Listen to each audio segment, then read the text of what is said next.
relentlessly basting the saliva-coated concrete that restricts my horizon.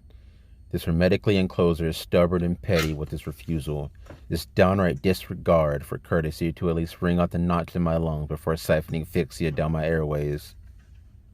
Strenuous erosion procedures distort the chemical composition positioned overhead like a header, but a blank in space when it comes to entry. Mangled hands maul the destabilized compound, desecrating the rumbling molecules in the process.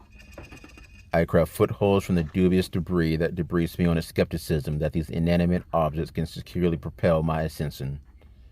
Nevertheless, I dislocate the fissure into a compound fracture with a solder pop that dislodges an opening in its bony infrastructure, allowing me to vanquish this otherworldly confinement from my current location.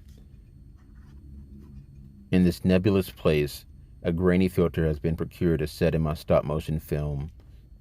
Disoriented clicks of the shutter transition the viewing screen from gray to black and back again, tweaking the aperture sufficiently enough to capture light in these wide-angle lens that reflects a glaring starburst spotlight on my distraught disposition. I reduce the zoom down to a measurable squint to isolate the silhouette backdrop out of frame that edits artificial aneurysms in and out of focus, and proceed to resume motion in this picture. Iridescent apparition mischievously glitters a volatile mixture of flammable kerosene and radioactive isotopes in between the space that separates us, engulfing the law-abiding gravity in deplorable acts of aggression down onto this unsuspecting bystander. Biohazard cloudbursts spew from its parasitism, persuading me to scurry for coverage under the tall fescue as surreptitiously as one under immense scrutiny possibly can, before my lively remains are indistinguishable from the dead specks that silently congregate the somber skies. Grass blades forcibly puncture the downpour of noxious substance, causing it to ooze slightly right of my hideout. This adequate protection provides momentary solace for my thoughts to wander. Disembarking from one tragedy to another, connecting currents converse with such a macabre exuberance. Their exchange of tragic similarities are given birth with a dramatic flair to keep the waters at work still. Still, periodic stench of visible suffering slosses from deep under despite the resounding force of suppression that represses uneven waves of emotion.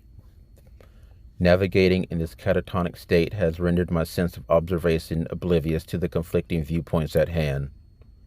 The existing calm approach proceeding to approach my resurfaced angst, warp-swallowing whirlpools that tempts me in with the promise of a peaceful death, and who am I to say no?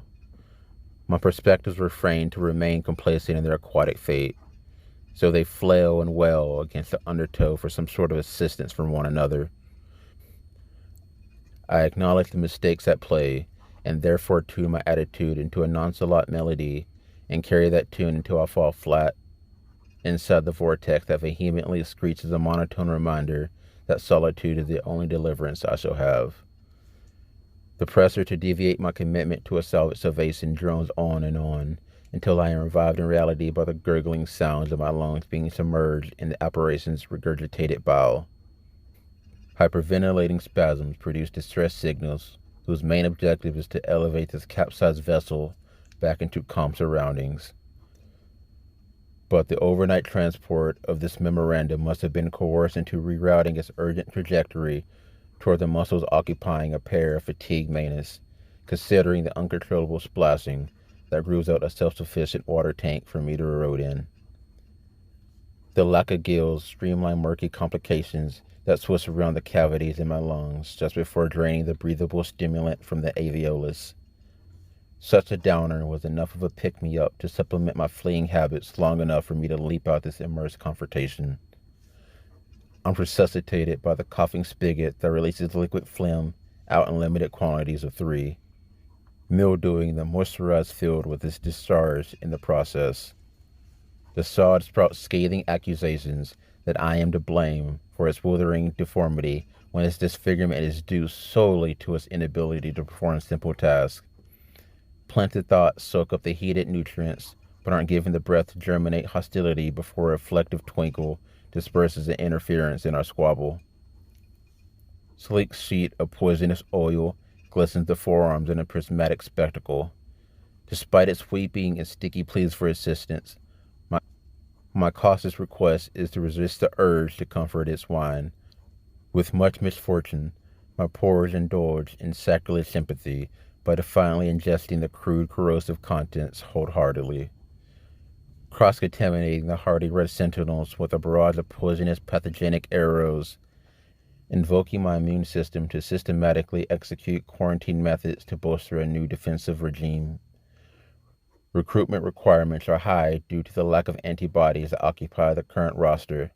Limp nods are given in agreement that the work of this cause will become less and less as the duration of this grim saga continues. All this commotion has enabled sluggish tendencies in my mobility. Lingering lethargy in the cerebellum failed to mediate the thoughts that began to cannibalize on my existence. Gnawing gourmet brain cells, gristle and all the while twirling hand gestures allocate my appetizing warmth into appetizers for its appetite. The transition period from famished to feasting features entrees such as a decadent demise, seared lightly into the soul to give it that existential taste. Such a bleak crisis needs to be backwashed away by slurping the sweet nectar of normalcy out of the cup that's already 5/10 of the way unknown. My rudimentary configuration is unable to compute these avant-garde struggles. System check after system check. The diagnostic results remain the same, that the virus in this corrupted mainframe is me. For what reason do I benefit from prolonging the inevitable indication that failure was always a destined destination? How do I find the meaning to sustain such irrelevancy when its location consistently changing in the way it eludes me? For what? These remedial reasons only salivate the anticipation of my departure, drooling even, as I wobble at an unsteady pace into obscurity. The space in which I have collapsed has become wasted with disposable defects. In the end, my best was not good enough, but then again, it never was.